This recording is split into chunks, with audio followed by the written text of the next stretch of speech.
We're here with Guy Horton, who recently returned from northern Kachin state around the conflict areas. Thank you for coming by. Thanks for inviting me. Now, while you were there, you spent a lot of time interviewing IDPs who've been exposed to sustained conflict for about 1.5 years now. Tell me a little bit about what you saw and experienced while you were there.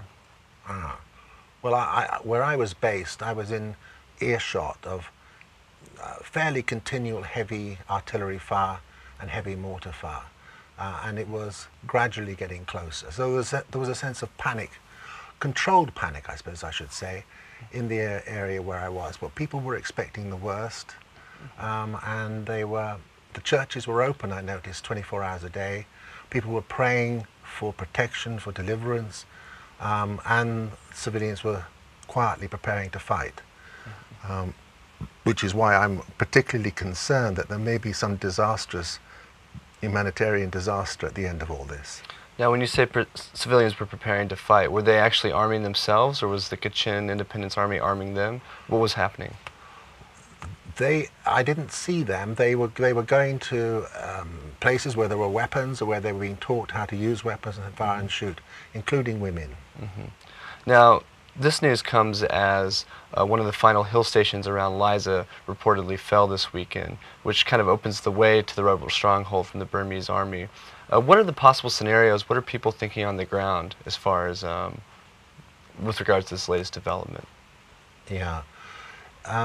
There's two possibilities here. One, that there will be a full frontal assault on Liza, and it is the KIA headquarters. And if that happens, the town of Liza will fight back, the civilians will fight back. And what I'm really afraid of and concerned about is there may be some kind of bloodbath, in fact. And this is quite different fighting from any kind of fighting I've seen in Burma before. This is not low-intensity guerrilla activity. It's not the Saffron Revolution, it's not 1988. It's very heavy, intense military assault. And so this is difficult to convey to people. This is a war with trenches and bunkers, etc.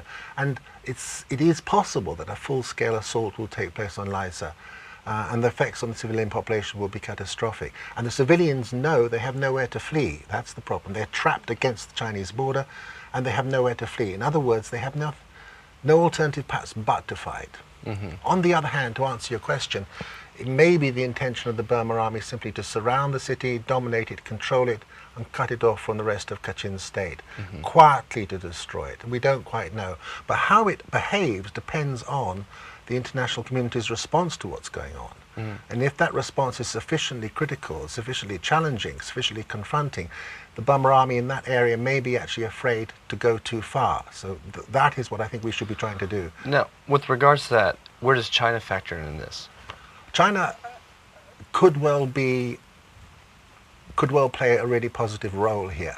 I say could, because the areas that we're talking about in northern Kachin state are adjacent to China.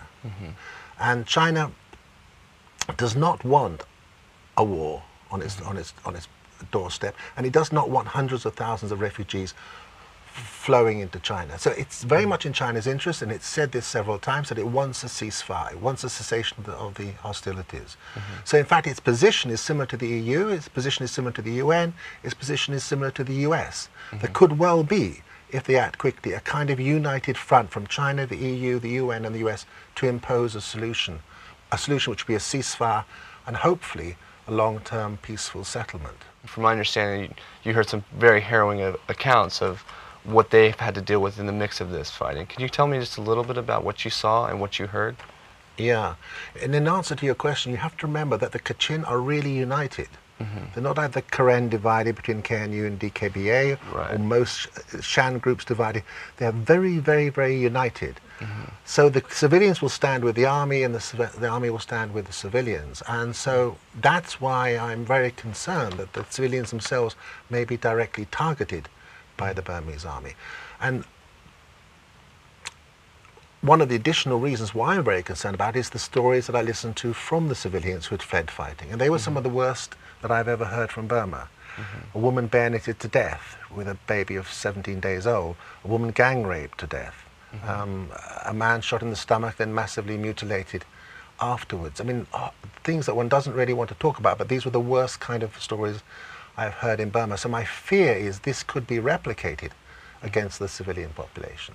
Right. And I think something that needs to be borne in mind is that we're not just here talking about Lhasa, we're talking about a corridor, maybe 5, 6, 7, 3 miles long for hundreds of miles, in which there are hundreds of thousands, in the low hundreds of thousands, of civilians trapped between the Burma Army and China. So it's this entire civilian population which is really under threat. Now these stories run kind of counter to the narrative that's been built around Burma in the last couple of years as it's begun to open up.